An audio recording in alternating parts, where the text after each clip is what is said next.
person that's surprising on the list that we have down as, you know, fucking Rene Bourque, considering the fact that he came in 4th on team scoring, but inconsistencies.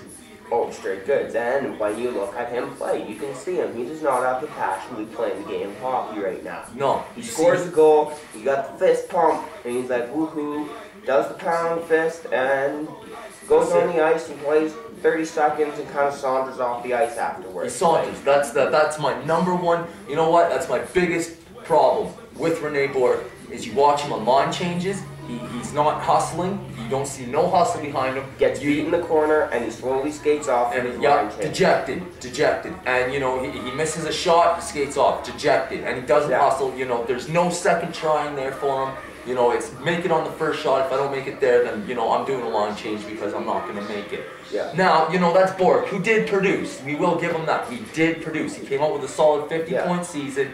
You know, I mean the guy had 27 goals. By all means, play with the passion and your abilities there. Obviously, if you're posting 50 points, almost 30 goals, like you got some talent there. You put a load of passion in there and you put some effort in. Like you're gonna be 60, 70 points with 30 minimum goals a season. Yeah. No.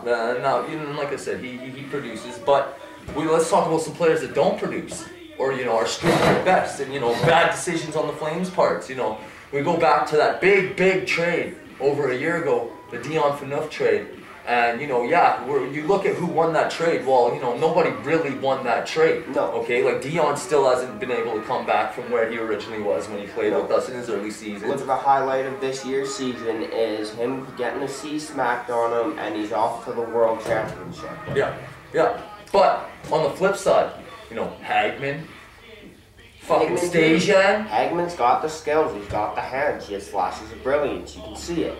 His shootout, he's got hands. He's just fucking no heart. There's no enthusiasm, there's no love for the game anymore. He misses, he gets dejected. He's smashing his stick against posts, smashing in the ice, on the boards. No, man, fuck, you missed a shot. That goalie's saying, same as you. Oh shit, that was fucking close. Go back, get it out front, shoot it on net, force the goalie to fucking freeze it. Whatever. Get us the advantage in the face-off in that zone. Yeah. Don't slam your stick around where fucking 5 out of 10 times you're breaking it to the point, and as soon as you touch the puck, it breaks. Now Stasian. He needs to go the fucking way of Kodalik. You know, they made a smart decision with Kodalik by throwing his ass down into the fucking A and playing in Abbotsford. And let me say, God bless Abbotsford. Fucking A. Abbotsford Heat. All the way. But, fucking, you know, they threw him down into Abbey, and that's what they fucking needed to do, right? And, you know, Stasian, he needs to go the same route. You know, he's got the no-trade clause, but it's a modified no-trade clause, you know, so that means he has a list of teams that he would go to, and they could potentially trade him to. But, you know, nobody's going to want him. At the price he's at and what he produces, nobody's going to want him. $4.5 million for what? 10 goals this year? 6 goals. Six goals, I believe. So I could be wrong, but I believe it's 6 goals for fucking Matt Stasian there. $4.5 million. Absolutely unacceptable. No. Absolutely, he should be up there with Bourque. Yeah. At $4.5 million, he should be close to 30 fucking goals. $4.5 million, you better be putting a minimal of 20 goals in that net and 40 assists. Yeah. You better be. You better be a fucking 70-point player. 50 to 70-point player at $4.5 million. You should be able to do that. Now, before we move on here, I just want to touch quickly on Adam Pardy. What did you think of Adam Pardy? As again, we're talking about disappointing players here. Yeah. Adam Pardy. Like, season started, everyone was in a slump. He had times where he had figured it out. Other times he's getting caught flat-footed. He's Dion syndrome. Making bad hockey decisions. And then he gets hurt, so I don't know. Give him the start of next season, but come February, if he ain't doing nothing, no, I even think February is even too long. You know, I think by December, if this guy isn't a plus player, you know, with some good solid, you know, I think this guy has the potential to be like a, you know, a fucking Matt Cook, Sean Avery, fucking in your head kind of fucking player, you know? Yeah. And, you know, if he can't pull that out, then, you know, he's going to have to try and figure it out elsewhere, I believe. Either in the A or, you know, off to another team, most definitely. Now, which brings us, you know, draft day, you know, what can we do with some of these players? You know, maybe possible trades, get higher picks, if, you know, if that's the right thing, Yeah, I don't know. Maybe we should just sit on the draft. Because let's be honest, this ain't no Crosby Ovechkin class. No, this isn't. This really is. This is a weak class. With the top prospect, Ryan Nugent-Hopkins. No disrespect, man. Like, you're a great hockey player, but he's a small guy. Yep. The NHL is a fast, hard-hitting, big man's game right now. He gets into a brutal game, and you know he might be pushed around. Yeah. He might get Everlead or fucking injury Yep. prone. It's not his fault. You're just a small guy, but you get Chris Pronger, Robert McGear, you get Steve Downing throwing his body around, Dal Gooney like he does, and he's gonna get hurt. He's gonna become a liability. Most definitely, yeah. And I agree with you. I don't think that they should be trading up at all. I think they should sit patiently on their 13th spot that they have in the draft, and you know use that pick very wisely.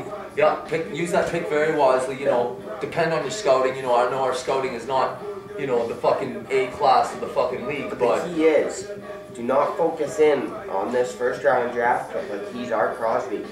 We cannot do that. Give this kid time to develop. Let him understand the game. Use the veterans we have.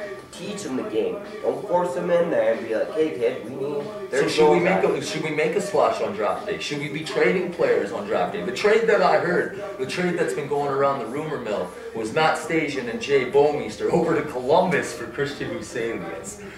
You know what, Christian Huselius, I'm just gonna say this to you, you know, when you left Calgary, you were literally right out of town. You know, every day in the newspaper, they were telling you to pack your bags and leave. You know, you scored 30 goals for us. You know, you played hard for half a season at a time. You know, and then you disappeared for the rest of the season. But you know, I just want to say, you know, back then you weren't welcome here, and now you're still not welcome here.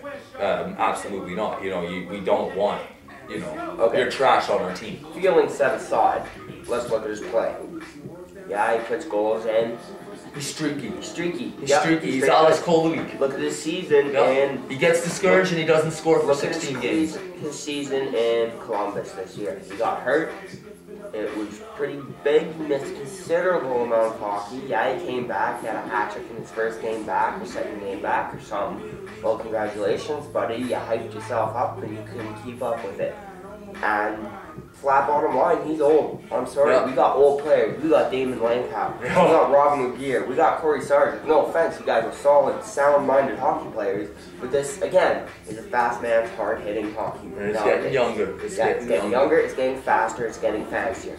These guys play the body well and everything, but they're getting old. So do you trade anybody? Do you trade anybody at the draft? Do you make a trade? If you're trading Bouwmeester, I already say you need a first-round draft pick for like next year or, you know, whatever, right? I'd say but if you're gonna need a solid second-line center, I believe.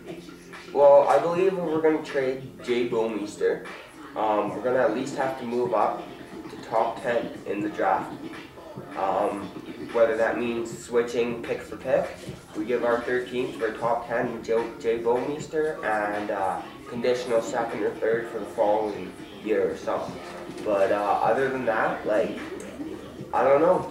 Jay Bouwmeester is kind of like that sleeper cell player. He's got the potential. He's a smooth skating player. You know, he understands the game. Reg, all props to you, man. He groomed him. He told him to settle down. He's like, you're big, use your skills, you're a fast skater, and look, he came into his own. So maybe, like Backlund, he's just figuring out how the Flames work, how we play our game. He had a good understanding of on the flip side, $7 million, 24 points.